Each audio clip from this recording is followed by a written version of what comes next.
can you explain why President Trump seems to get along so well with Pentecostal pastors, such as Paula White?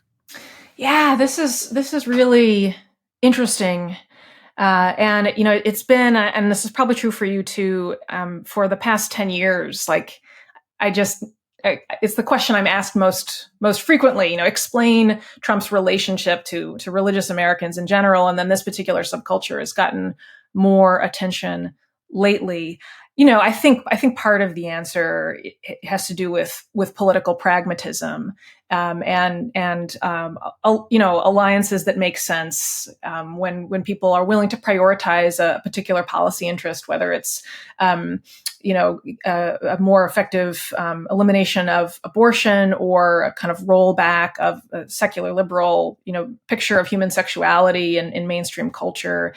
And then that means a certain willingness to look aside and ignore bigger worldview differences. But I think there's more going on here with Trump and his relationship with charismatic Christians. First of all, it's worth remembering that, while I think it's a stretch to describe the president as an Orthodox Christian in any recognizable sense, he grew up attending Norman Vincent Peale's Marble Collegiate Church in New York, right?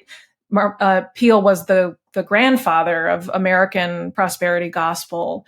And the more I study American religious history, the more I think that prosperity gospel, kind of new thought, you can think or pray the reality you want into existence.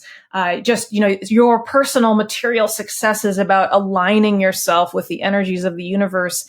This kind of amorphous tradition that goes back at least to the early 19th century, it's one of, if not the dominant American spiritual traditions, like it or not. And it is Trump's native theological language in a sense. Right. And while, one can only speculate on his true heart views when it comes to Jesus, I think it's pretty clear that he has a great deal of heartfelt faith in his power to speak reality into existence in a way that resonates with this long-standing pattern in American thinking. That's broader than the independent charismatic pastors he has formed alliances with. I think that story, the Paula White story, and that kind of network of charismatic pastors and evangelists is one of, I think, political and cultural navigation on both sides. I think Trump correctly saw, if we put ourselves back in 2015, when the evangelical establishment was largely still quite skeptical of him, he saw there were these other actors who had enormous numbers behind them in terms of people listening to their media ministries and attending their churches. He was aware of Paula White as early as 2002. He saw her TV show. He liked her shtick and her, she does fit into a certain type that he's, populated his administration with, right? Yeah, and so he called her up, and they had a relationship, from long before he was a kind of serious political contender. Although you can go back and watch, his appearances on Oprah, Larry King Live in the 90s and hear him speculating about running for president. So this has been on his mind for a long time.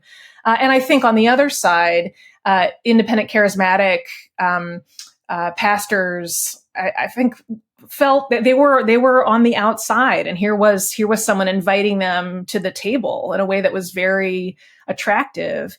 But there is, in, I think, independent charismatic theology, there's a way in which this very high view of Holy Spirit power, which is biblical. It can be kind of untethered from the discipline of tradition and ecclesiological institutions.